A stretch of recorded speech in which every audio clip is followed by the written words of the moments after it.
Relax Electric eta Wissan Catravantista.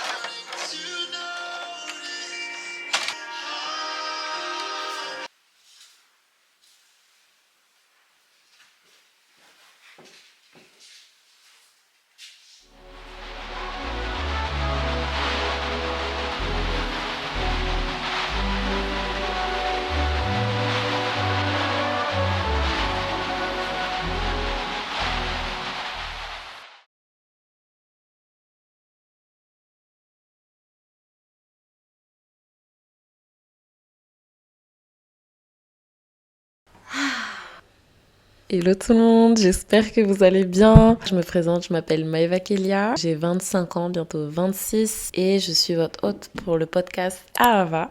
Ça va faire 1 an que Ahava existe et c'est très récent que Ahava est disponible sur YouTube. Merci en tout cas de l'engagement qu'il y a eu sur ma première vidéo YouTube. Je suis super contente que mon témoignage vous ait parlé. Cette vidéo vous ait fait du bien, franchement, gloire à Dieu. Soyez bénis. Gojo, ne va pas sur la lumière.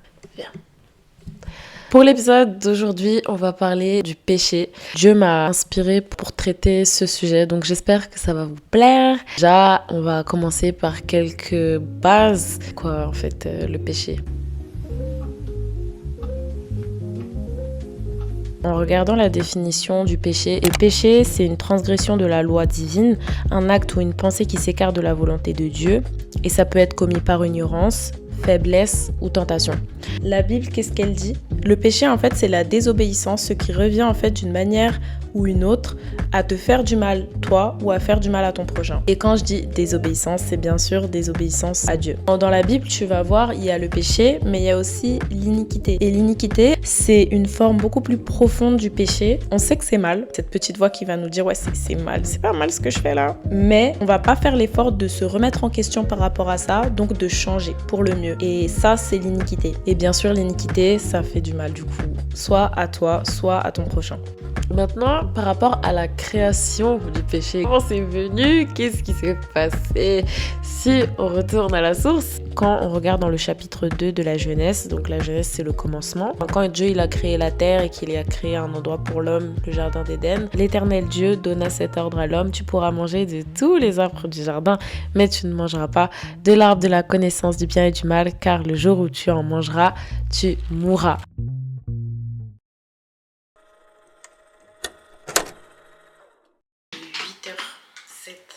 Vous allez m'accompagner. Je vais essayer de vlogger. Ma caméra elle est grosse et je me dis mais comment ils font les vlogueurs? Ça va être cool. Là je rejoins une de mes meilleures amies. Je me lève super tôt parce qu'elle veut qu'on se rejoigne super tôt. Moi de base j'avais dit 10-11 heures. Elle se lève à 4 heures. C'est ouais quoi. Avant, l'homme et Dieu faisaient qu'un. On était vraiment en parfaite intimité avec Dieu. Avant que, vous connaissez tous cette histoire, c'est l'histoire la plus connue du monde. Le serpent, aka le diable, a créé de la convoitise et du doute chez Ève, qui a pris ce fruit de cet arbre dont Dieu avait dit « vous n'en mangerez pas le fruit » et ce qui a causé qu'ils ont connu le bien et le mal. Du coup, ils ont été exclus du jardin d'Éden, donc ils n'avaient plus cette relation d'intimité. On ne faisait plus qu'un avec Dieu, plus possible. Il nous a écartés du jardin d'Éden afin qu'on ne mange pas de l'arbre de vie, afin qu'on ne soit pas en fait comme un Dieu, en fait comme le diable. Et depuis ce jour, c'est chaud.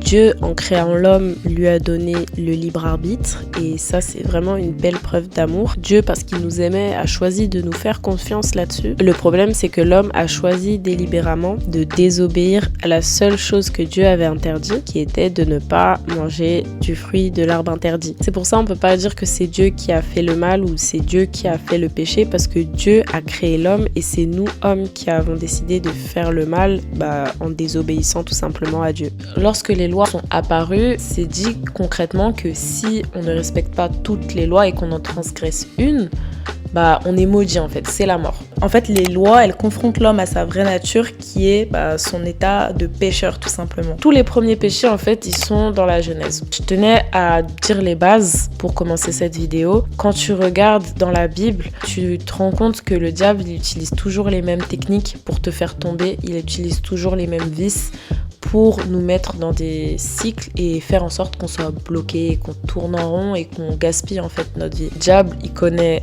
tes faiblesses, il connaît tout ce que tu mets sous le tapis, il connaît nos peurs et il va jouer avec afin de nous bloquer en fait, de vraiment nous emprisonner. Tombez-moi dans les vices de l'ennemi, vous comprendrez en fait pourquoi je dis le diable il joue avec tes peurs. T'es tellement fatigué en fait de la vie que tu restes là-dedans. Donc voilà, on va parler de moi encore.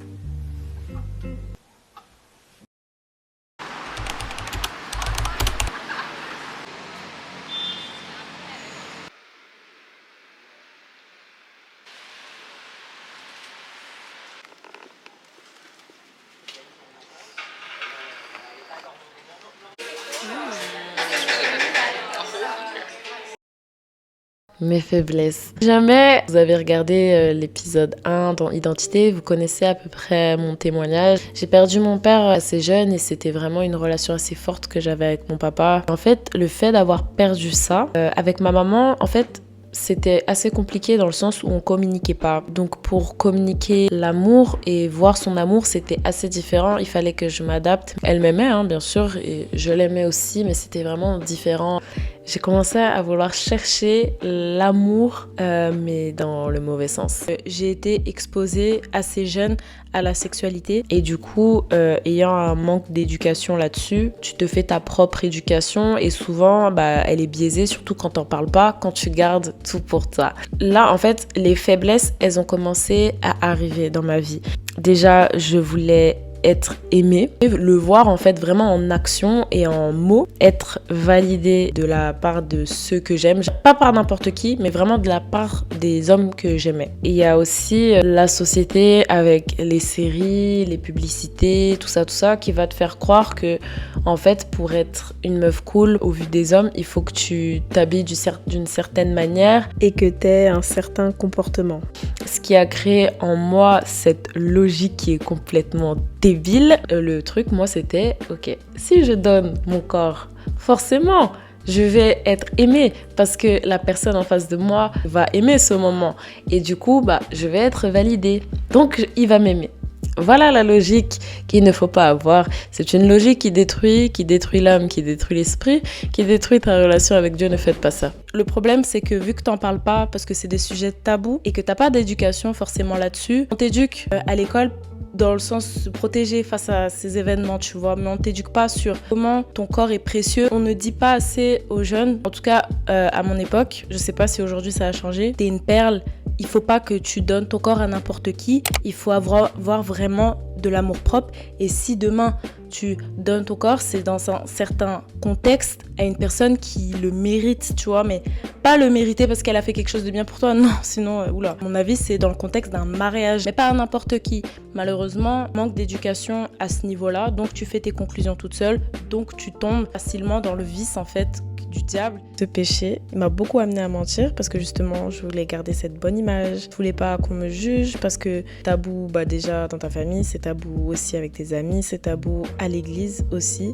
Donc en fait, tu te dis, mais qui peut m'aider? Donc tu gardes ça pour toi, t'as pas envie d'être jugé, t'as pas envie d'être pointé du doigt. Donc tu commences à mentir. Tu mens pour te protéger en fait. Et franchement, même le mensonge, tu vois, ça détruit. Que j'étais vraiment dans l'iniquité en fait au bout d'un moment. Je suis chrétienne, je me suis baptisée mais je continue à faire ça. C'est vraiment, je veux pas m'en sortir en fait. J'étais tellement dans un déni profond parce que j'étais en manque d'affection que je faisais n'importe quoi. Le truc aussi par rapport à moi, c'est que j'ai été super orgueilleuse dans le sens où je me suis dit, je lis ma Bible chaque jour, je prie chaque jour, je passe des temps avec Dieu. Il y a eu un test qui est arrivé en fait dans ma vie.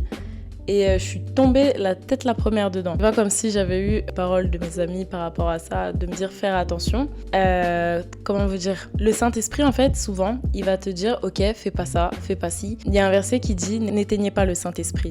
Et c'est exactement ce que je faisais. Vu que je lisais la Bible tous les jours je priais. Je me suis dit, en vrai de vrai, je suis intouchable. Cette pensée qui a été d'abord inconsciente, et c'est vraiment après, je me suis rendu compte, j'ai dit, mais qu'est-ce qui m'a pris? En fait, je me suis dit que je pouvais avancer de cette manière-là, sans écouter le Saint-Esprit. Ça m'a tellement giflé parce que je me suis retrouvée dans un péché. Je pensais en avoir fini avec ça, mais je me suis retrouvée là-dedans et ça m'a mis une gifle d'humilité. Le Saint-Esprit, souvent, il va te dire, par exemple, ne va pas dans ce magasin si tu as un problème avec l'alcool, imaginons. Il te demande de pas passer devant ce magasin. Toi, tu vas te dire, mais si je passe devant, en vrai de vrai, ça va rien faire. 5 heures après, tu te retrouves avec un verre à la main. Pas ce problème-là avec l'alcool, il faut connaître ses faiblesses. Il y a une pasteur que j'aime beaucoup, c'est Stéphanie Ike. Elle avait dit dans un prêche, le diable connaît tes faiblesses. Si tu veux tuer ton ennemi, il faut que tu saches qui est ton ennemi. Ce gros manque en fait d'amour que j'avais, ça me conduisait à l'impudicité. Le diable va jouer souvent avec les manques qu'on a. Et le problème de ça en fait, c'est que quand tu fais ça, tu te sens rempli pendant le moment, mais après ça part, tu vois, et après tu te sens misérable. Dieu, il va faire le ménage dans ta vie. Donc c'est pour ça, en fait, des fois, c'est dur d'obéir à Dieu, parce qu'en fait, tout ce que toi, t'as mis dans ta tête, il va faire le ménage, il va dire, oula, non, ça va pas, tiens, ça, c'est là. Il va tout te remettre en ordre, et ça, c'est principalement le processus du renouvellement de l'intelligence. En faisant ça, en fait, tout doucement, il va te mettre sur les rails de la sanctification, tu vois, mais Dieu, c'est un Dieu d'ordre, il va faire les choses dans l'ordre. Donc, pourquoi tu pêches? On revient en arrière. Ah, t'as perdu ton père, t'as pas fait ton deuil. Ok, on va régler ça. On avance. Tu as grandi. Là, je vois qu'il y a cette personne qui t'a fait du mal. T'as pas forcément pardonné. Revoir tout ça, pardonne et t'avances. C'est ça vraiment qui m'aide après à mettre les limites nécessaires dans ma vie pour pas que je retombe. Mais si je ne fais pas ce travail en amont, par exemple, je vais bloquer, imaginons la personne. 2 semaines après, je vais la débloquer parce que j'aurais pas compris en fait pourquoi je l'ai fait de base, alors que c'était pour mon bien.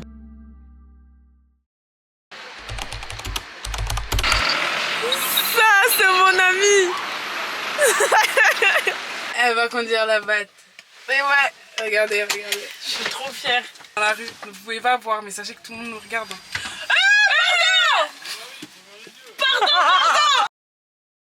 La plus grosse erreur qu'on peut se faire en tant que chrétien, c'est d'avoir une trop haute estime de soi. Parce qu'en fait, dans ta tête, quand le Saint-Esprit va te demander de faire quelque chose et que tu dis non, tu te dis, mais c'est mieux que je m'écoute moi, que j'écoute Dieu. Donc c'est mieux que je désobéisse. Et quand je revois ma marche, pourquoi j'ai toujours autant de mal à lui obéir quand il me demande de faire quelque chose? Cette volonté en fait de prendre le contrôle de nos vies en fait est égoïste, parce que si Dieu nous demande de faire telle chose, si on obéit à ce qu'il nous demande, c'est que forcément, et ça va au-delà de nous en fait, c'est aussi pour les autres, pour sa gloire. Donc vas-y en fait, quand Dieu me demande de faire quelque chose, je me dis, s'il te dit de faire ça, c'est pour ton bien déjà à toi, mais aussi pour le bien de ton prochain. Je sais pas qui ça va être, tu vois. Mais si j'avance bien, ça peut influencer une autre personne, tu vois ce que je veux dire? Aime ton prochain comme toi-même. Il y a des blessures parfois qui sont tellement énormes et c'est ça en fait qui nous incite à nous faire du mal, donc à pécher. On se fait du mal nous, on se fait du mal aux autres. Tous les maux de ce monde sont là à cause du péché. Quand on voit, faut pas dire ouais c'est Dieu, ouais c'est... Non, c'est l'homme qui fait qu'il y a des guerres, c'est l'homme qui fait qu'il y a des meurtres. Pourquoi? Parce qu'en fait, les pulsions de notre chair font qu'on va commettre des choses en suivant nos émotions. J'avais ce problème d'excès de colère parce qu'en fait, j'ai tellement été restreint dans ce que je pouvais dire que je gardais beaucoup pour moi. Ce qui fait que souvent, j'étais amenée à agir en fonction de mes émotions. Quand je ressentais de la colère, directement, c'était la violence. Dans mes paroles, mais aussi parfois dans mes actes. Je dirais, pour enlever la poutre qu'on a dans son œil, faut vraiment être patient, prendre le temps du coup avec Dieu, vraiment être à ses pieds. Arrêter de courir de partout et arrêter d'être dans le déni. Continuer de lire la parole, même quand j'avais pas envie, je me forçais. Carrément, des fois, je la mettais en audio. La Bible, en fait, elle est comparée à une arme. C'est l'épée. C'est ce qui va t'aider à combattre dans ces moments-là, tu vois. Parce que Dieu, il sait qu'on est faible et aussi à quel point on oublie les choses. C'est pas pour rien que Moïse répétait, n'oubliez pas, Dieu vous a sorti de l'Égypte. C'est pas pour rien, parce qu'on oublie. Après, on retombe dans une grosse dépression en mode je vais jamais sortir d'ici. Imaginez, on n'aurait pas eu les écrits par rapport à Jésus, on aurait oublié depuis longtemps et personne se serait repenti. Passer du temps en prière et surtout confesser, ne pas être dur avec soi-même, parce que des fois quand on va pécher, on va être très très dur avec nous-mêmes. Comme moi je vous ai dit, je suis misérable et tout, c'était vraiment ce que je pensais. Là je t'ai pas écouté quand tu m'as dit non pour pécher et tout, tu m'avais alarmé plusieurs fois, j'ai pas voulu écouter, voilà, c'est bien fait pour moi. Je me punissais en fait. Il y a un verset qui dit l'amour couvre une multitude de péchés. Quand je parle de la culpabilité, il faut vraiment pas que la culpabilité t'éloigne de Dieu. Jésus savait que Judas allait le trahir et tout, mais en fait ce qui a eu Judas, parce qu'on est d'accord, il est libre de ses mouvements, il fait ce qu'il veut, il s'est au lieu de se repentir. Si Judas a commis cet acte, il devait vraiment ressentir beaucoup de culpabilité. Et c'est ce que je ressentais, en tout cas quand je péchais, de la culpabilité. C'est vraiment quelque chose qui m'a fait extrêmement de mal et en fait ça m'éloigne de Dieu. Donc voilà, ne laissez vraiment pas la culpabilité vous avoir. C'est vraiment une mauvaise chose. Dieu, il est amour et il voit comment des fois on essaye d'arrêter les choses. Donc il va vraiment nous encourager. Il va pas nous dire gna gna gna, t'as fait ça et voilà, et tu crois que tu mérites d'être dans le royaume. Non, là je suis pas en train de caresser les gens en mode oui, pêche, c'est pas grave. Non, il y a des conséquences en fait quand tu pêches. Regarde la vie comme un verre d'eau. À ta naissance, on va dire, il est plein. Et à chaque fois que tu vas traverser des épreuves difficiles, tu vas perdre des amis, tu vas être trahi, tu vas être abusé, etc., qu'il t'arrive des dingueries, ton verre va se vider petit à petit. Le truc, c'est que nous, au lieu de remplir ce verre d'eau, on va le remplir avec n'importe quoi. On va le remplir avec des choses qui sont nocives pour notre santé. Et en fait, ce que Dieu vient faire avec ce verre d'eau, c'est qu'il vient déjà enlever toutes tes croyances. Toi qui croyais à la drogue, toi qui croyais aux hommes, toi qui croyais à toutes ces choses en fait, tu pensais que ça te comblait alors que c'était que du vent ou c'était pas assez. Dieu va renverser tout ça et il va te ramener à la source, te remplir à nouveau d'eau. Et on va passer par des moments difficiles encore parce qu'on est encore vivant. Il y a encore ce combat entre la chair et l'esprit qui est en nous. On vit encore dans ce monde qui est corrompu, mais maintenant, on sait c'est quoi la solution à long terme, c'est Dieu. Si on prend cette solution, on va déborder. Ça va toujours combler en fait ce vide qu'on essaye tant de remplir avec les choses de ce monde qui nous détruisent. Et c'est ce que Jésus disait à la femme samaritaine, tu vois. Sachant que la source de l'amour c'est Dieu, à vouloir chercher l'amour chez les hommes, tu fais de ça une idole en fait. Tu draines en fait la personne. Ça m'a eu, tu vois. Le premier commandement c'est tu aimeras ton Dieu de toute ton âme, de tout ton cœur et de toute ta force. Ça veut dire que Dieu doit prendre la première place dans ton cœur. Dieu il sait ce dont tu as besoin, il sait, tu vois. Il sait très bien de quoi on a besoin, mais la source principale de l'amour c'est lui. C'est pas les hommes, sinon tu vas les drainer, tu vas être déçu. Et ça c'est vraiment ce que j'ai appris et j'ai dû me casser les dents pour apprendre ça. Après là je parle des hommes, mais c'est un des nombreux cycles dont le diable te met. Il y a les addictions à la drogue, il y a les addictions à l'alcool, tout ce qui tourne autour du travail, le fait de toujours vouloir plus d'argent, courir après la célébrité. Il y a la violence aussi. J'en connais des gens qui veulent décompresser, ils vont taper des gens. Mais tu vois, c'est une sorte d'exutoire. Ça te comble sur le moment, mais c'est une illusion. Et t'en as même, ils vont se faire du mal à eux-mêmes, physiquement. Ne gardez pas ça pour vous, parlez-en à un confident, quelqu'un de confiance qui ne vous jugera pas. Parlez-en à un pasteur ou au service pastoral, enfin des personnes en fait qui pourront vous accompagner, avec qui pourrait avoir un suivi, même un psychologue. C'est vraiment important d'en parler.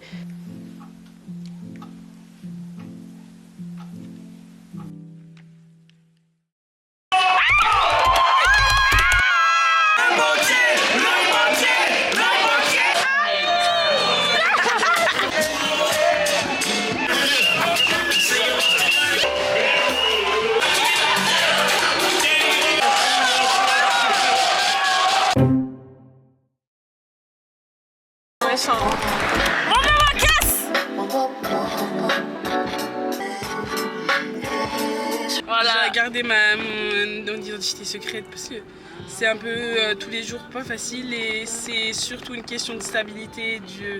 C'est ça. Bah, merci à toi pour cette présentation. Oula. Je vais te filmer comme dans ta médiri, genre on va pas voir la tête. Mais là, je suis gâtée là, regardez tout ça. Saumon, gratin. Tu sais qu'ils vont remettre la wifi que vendredi. Forcément. Moi, je vous ai proposé de venir chez moi, je vous ai proposé quelque chose d'assez sympa. Tu vois, quand j'ai vu tes gosses, j'ai pensé à Madame Doubtfire, j'ai fait oh ouais. Robin Williams, qui connaît. S'il te plaît, Robin Williams, la base.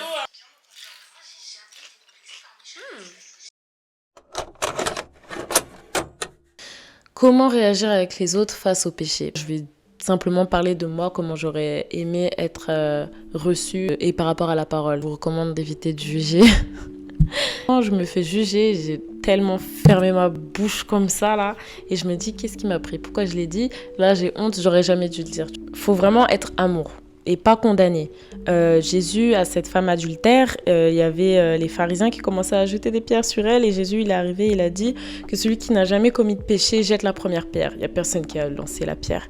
Et après, il a dit à cette femme, va et ne pêche plus. Vraiment, soyez amour, même si c'est au sein de l'église. Commencez pas à lancer des regards en mode, oula, des trucs comme ça. Dites-vous que le péché dans la vie d'une personne, c'est comme des appels à l'aide. Si tu vois, la personne, elle veut pas en parler, souvent, on veut pas en parler parce qu'on n'a pas envie d'être jugé et on attend d'être dans une safe place pour pouvoir en tout cas prendre la parole. Et franchement, n'étouffez pas la personne avec des versets. On m'a fait ça et une fois, 2 fois, c'est gentil. Franchement, je reçois. Mais en fait, à force, ça m'étouffe. C'est plutôt avec des actes d'amour que moi, j'étais vraiment touchée. Vraiment les actes des personnes, tant bien dans leur vie à eux comment ils vivent, que envers moi, tu vois. Quand tu vois quelqu'un qui est dans le péché, ton témoignage aussi peut apporter, mais reste humain. Dis que t'as galéré, parce que y en a, ça va être simple, tu vois, du jour au lendemain, et gloire à Dieu, ils vont réussir, mais on a toujours ce moment où on galère, on vit tous les mêmes choses, mais sous des contextes différents. Donc ton témoignage n'est pas vain, ton témoignage peut toucher la personne. Moi, je m'en souviens, par exemple, de bloquer une personne. Ça a été très dur pour moi. Et en fait, le fait de voir que la personne s'ouvre par rapport à ça, parce qu'elle a dû aussi bloquer des personnes, elle m'a dit, ça a été très difficile pour moi.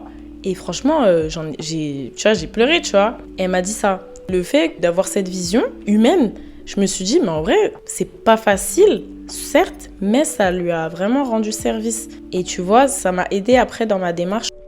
Après, si t'as pas forcément, si tu trouves qu'il y a rien à dire, juste être présent. Il y avait des fois où j'avais besoin de, ok, là, merci de vos conseils. Là, maintenant, j'ai besoin d'un temps vraiment de silence. J'ai besoin je garde vos conseils, mais là, j'ai vraiment besoin d'un temps avec moi-même et Dieu. Pas trop qu'on me répète, ça m'irritait en fait, au bout d'un moment, quand on me répétait tout le temps les mêmes choses. Je sais que c'est pour mon bien. Je me disais, j'ai compris en fait, j'entends ce que tu me dis. Voilà, pour l'instant, j'ai juste besoin d'un moment en fait avec Dieu et moi-même pour pouvoir après prendre les bonnes décisions, pour faire les choses pour mon bien. C'est important la communication entre amis, parce que si vous dites pas les choses, un jour vous allez dire mais vas-y, laisse-moi tranquille, je fais ce que je veux en vrai. Alors que oula, c'est pour ton bien ma petite chérie, pourquoi tu t'énerves? Après voilà, je joue pas à Superman, je suis pas Jésus, j'aime Jésus, j'aimerais lui ressembler. Pourtant je ne suis pas Jésus, je serais pas là. En fait, quand il y a une dinguerie qui se passe, quand voilà, faut pas que ça soit ton fardeau, ça va te drainer et tu vas waouh. C'est à cette personne de faire ce travail. C'est pas toi qui va lui dire par exemple ouais, arrête de boire de l'alcool, arrête de prendre la drogue, arrête de mentir, arrête de critiquer. Et la personne, si elle le refait, c'est pas de ton sort en fait.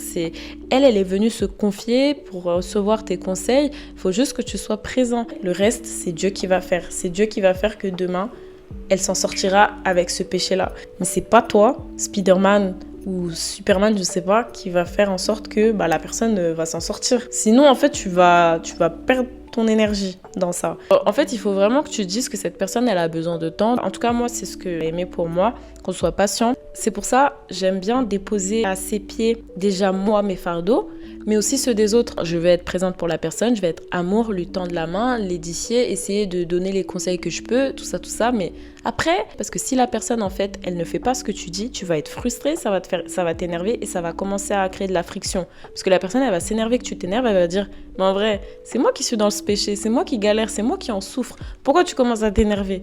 Tu vois ce que je veux dire? Péché dans les relations, des fois, ça peut engendrer des conflits. Donc c'est pour ça qu'il faut faire très attention de la manière dont tu te comportes face à ton prochain quand il pêche.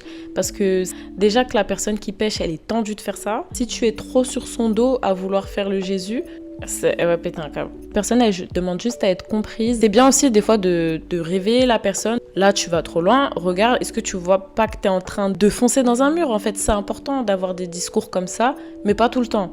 Genre, faut vraiment être sage et demander à Dieu comment tu penses que je pourrais lui parler, à quel moment. Voilà. Et vraiment, cette question que je me posais, c'est à partir de quel moment on abuse de la grâce. Et je pense que c'est à partir du moment où tu sais très bien que tu vas être pardonné, tu pêches.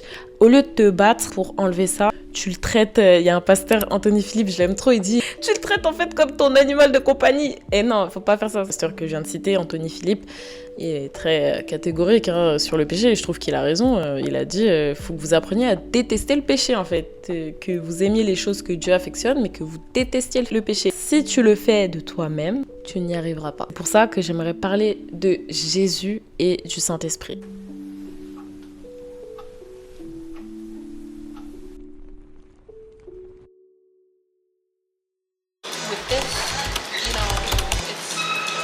think it will be difficult. Like it opens up with her being on her mom's back. She starts going to school. This is what I read, okay. Yeah, she starts going to school.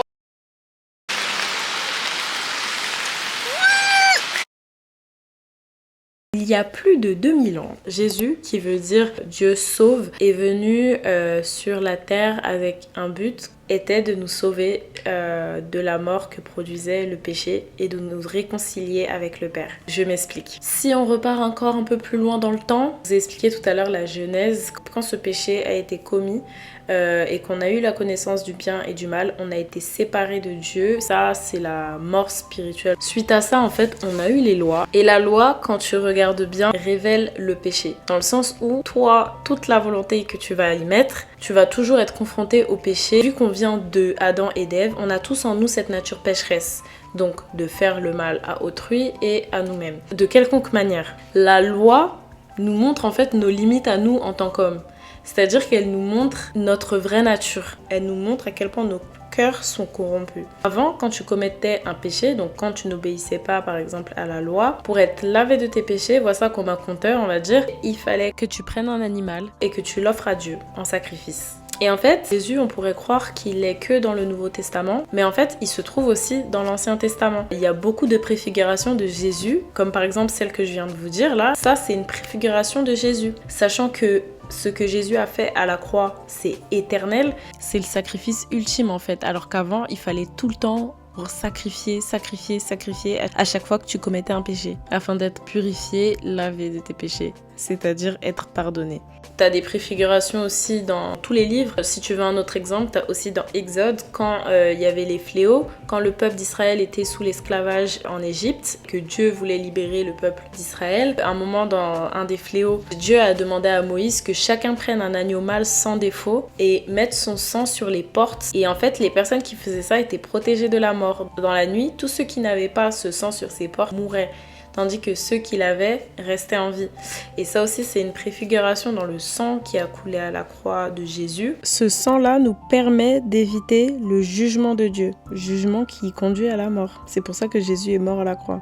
En fait, à la croix, il a pris le jugement de ton péché, de mon péché, pour nous éviter la mort en fait. Et le Saint-Esprit aussi a toujours été là. L'Esprit de Dieu se mouvait au-dessus des eaux lors de la création. L'Esprit de Dieu a été sur Moïse, sur Samson qui avait cette force incroyable, sur David. En fait, il a été sur pas mal de représentants d'Israël. Avant, tu devais passer par des médiateurs comme Moïse qui avait la grâce de communiquer directement en fait avec Dieu, ou encore des prophètes comme Samuel. Si tu veux une explication plus concrète, dans l'ancienne alliance, le Saint-Esprit c'était sélectif en fonction de la volonté de Dieu. Tandis que depuis l'acte de Jésus à la croix, Jésus a demandé au Père de nous livrer le Saint-Esprit qui est accessible à tous ceux qui reconnaissent Jésus-Christ comme Sauveur et Seigneur, Fils de Dieu, qui est mort à la croix du coup pour nos péchés et ressuscité à la droite du Père actuellement. Il faut savoir qu'au temps de Jésus, c'était vraiment un temps où le légalisme était à son paroxysme. Le légalisme, c'est quoi ? C'est le souci de respecter la loi. En fait, on était esclaves du péché et esclaves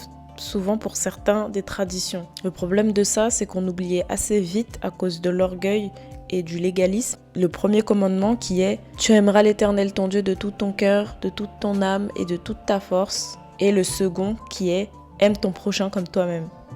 Et Jésus, en fait, ce qu'il est venu faire, c'est qu'il est venu accomplir les lois et non pas les abolir. De par son obéissance parfaite, il est venu compléter la loi, montrer à l'homme que ce n'est pas possible, un homme pécheur venant d'Adam, de respecter la loi, mais c'est possible au Fils de Dieu de respecter toutes les lois. En gros, il n'y a que le Fils de Dieu qui est parfait. Et ça, en fait, ça nous montre que nous, on est des pécheurs, on est de nature pécheresse, on vient d'Adam. Pourquoi Jésus ne vient pas d'Adam ? Parce que Jésus a été conçu par l'Esprit de Dieu. Marie était enceinte et elle était vierge. Et c'est vraiment par l'Esprit de Dieu Dieu qu'elle est tombée enceinte. De par son obéissance parfaite, il a sauvé tous les êtres humains à la croix. Il a pris en fait ce châtiment parce que avant tu respectais pas une loi, bah t'étais condamné à la mort. Tout le châtiment que nous humains méritons, nous pécheurs méritons, c'est lui Jésus-Christ, celui qui a été parfait, qui s'est sacrifié pour nous à la croix, pour moi et pour toi, pour que justement tu sois réconcilié avec Dieu, pour que tu puisses avoir une relation avec Dieu en son nom, pour que tu puisses avoir le Saint-Esprit qui te guide en fait, qui te mène sur les rails de la sanctification. Jésus, quand tu regardes bien, il est venu nous libérer du péché dont on était esclave.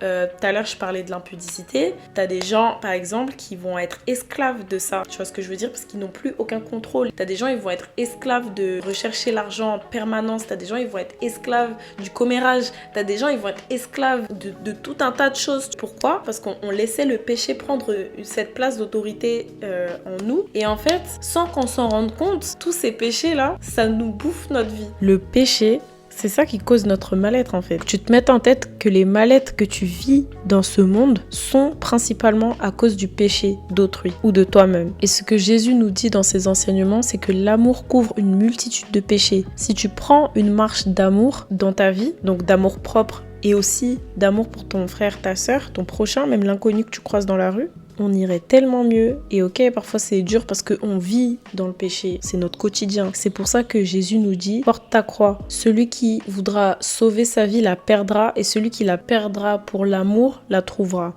Je sais pas si ce que je dis c'est clair, mais dans ce monde, on va vivre des persécutions. Dans ce monde, on va être tenté parce que le diable, il va pas nous lâcher. Plus je marche avec Dieu, plus je me dis, en vrai, Jésus, il a pris tout le poids du péché pour moi. Déjà ça, le prix que j'avais à payer, il l'a pris pour moi. Et je préfère être persécutée parce que justement, j'essaye de m'extirper du péché pour marcher avec Dieu, main dans la main avec Jésus, que d'être persécutée parce que je suis dans le péché, parce que je veux pas lâcher prise sur un truc qui me fait du mal, tu vois, qui me détruit. Et des fois, je vous dis la vérité, c'est super dur. Il y a tellement de soucis dans ta vie, t'es là, tu te dis, vas-y, en vrai. Donc, je viens au pied de Dieu et je lui dis, papa, c'est trop dur. Je lui dis tout simplement, aide-moi, délivre-moi du mal. Éloigne-moi de la tentation. C'est trop dur. Et après, t'as cette démarche d'amour qui vient dans ta tête. Déjà, ma relation avec Dieu, elle est trop précieuse. Pour moi, c'est vraiment la chose la plus précieuse que j'ai. Ensuite, mes frères et mes sœurs, eux qui se battent aussi contre le péché, je peux pas me permettre d'être comme ça. Franchement, faut rester humain. Des fois, c'est pas facile, mais c'est possible. Dieu, il permettra jamais que tu sois tenté au-delà de tes forces.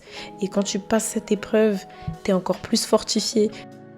Jésus, suite à la croix, il était considéré comme mort, donc 3 jours dans le tombeau. Suite à ces 3 jours, il a été ressuscité par Dieu, ensuite glorifié aujourd'hui à la droite du Père. Aujourd'hui, Jésus est vivant, Jésus est à la droite du Père, et Jésus, Dieu et le Saint-Esprit font qu'un. Et ça, c'est très important, en tout cas, de le dire. Nous, la Trinité, ils ont tous leur fonction, mais Dieu, Jésus et le Saint-Esprit font qu'un. Et il faut voir ça comme une bergerie. Il y a cette parabole que j'aime bien. T'as Dieu, c'est la bergerie, et Jésus, c'est la porte. T'as aussi Dieu, c'est le vigneron, Jésus qui est le cep, et nous, on est les sarments. Si on reste pas accroché à Jésus, on ne peut pas produire du fruit. On ne peut rien faire. Jésus, avant de partir, il nous a dit, ne vous inquiétez pas, le consolateur, le Saint-Esprit, que le Père enverra en mon nom, vous enseignera toutes choses et vous rappellera tout ce que je vous ai dit. Parce qu'il faut savoir que Jésus, pendant son ministère, il donnait des messages, il nous inculquait beaucoup de choses. Le Saint-Esprit, ce qu'il va faire tout au long de notre vie, c'est qu'il va nous soutenir dans les épreuves, nous conseiller, nous éduquer, nous éclaircir sur certaines situations. Il va te rappeler les enseignements de Jésus. Il fait tellement tout un tas de choses. Et le Saint-Esprit, quand tu reçois ce baptême-là, sachant que Dieu parle tantôt d'une manière, tantôt d'une autre, en fait, toi, il va te parler d'une certaine manière, et pour être plus sensible à son écoute, à force de passer du temps dans ta relation avec Dieu, tu vas finir par être plus sensible à sa voix. Tu cherches et tu trouveras. Et maintenant, le Saint-Esprit est vraiment quotidiennement avec nous. Et quand on parle des dons du Saint-Esprit, le don de guérison, il y a les dons de prophétie, t'en as tellement. Et franchement, je t'invite à lire ta Bible parce que c'est tout détaillé. L'une des vertus du Saint-Esprit, c'est la maîtrise de soi. Et la maîtrise de soi t'empêche d'être esclave d'un péché et t'empêche du coup de te faire du mal et de faire du mal à ton prochain. Pourquoi je parle de ça dans péché? Parce qu'en fait, ce qui va t'aider à ne plus pécher, c'est vraiment avant tout Dieu. Ce qui va vraiment t'aider t'aider à plaire à Dieu. Voilà, c'est de marcher dans la sanctification. Et ça, c'est que Dieu qui peut t'aider à faire ça. Tu peux pas marcher sur l'eau sans Jésus. Et vraiment, reste accroché à Jésus quand tu as des problèmes, quand il y a des tempêtes. Aucune tentation qui est là devant toi et qui est insurmontable. N'essaye pas de vaincre le péché de toi-même, tu vas juste échouer à chaque fois, mais le Saint-Esprit, lui, va t'aider.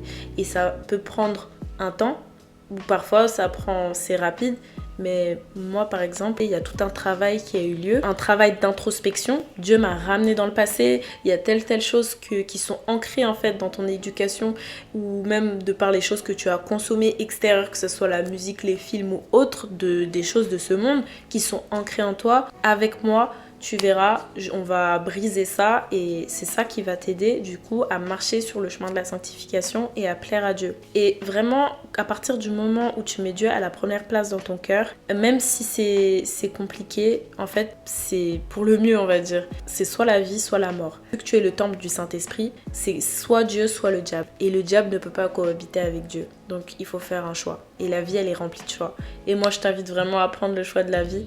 J'espère que la vidéo vous a plu. En tout cas, j'ai essayé de faire au mieux dans mes explications. N'hésitez pas à suivre la chaîne YouTube et à partager si ça vous a édifié. Je suis ravie en tout cas de partager ça avec vous. Ça me fait du bien à moi et j'espère que ça vous fait du bien. N'hésitez pas à me suivre sur les réseaux sociaux, même si je poste pas beaucoup, je suis là. Donc si vous voulez parler, échanger avec moi, ce sera avec grand plaisir. Et à envoyer vos témoignages à l'adresse email juste en dessous. Donc voilà, soyez bénis. Je vous souhaite de passer une bonne journée et une bonne soirée. Bisous.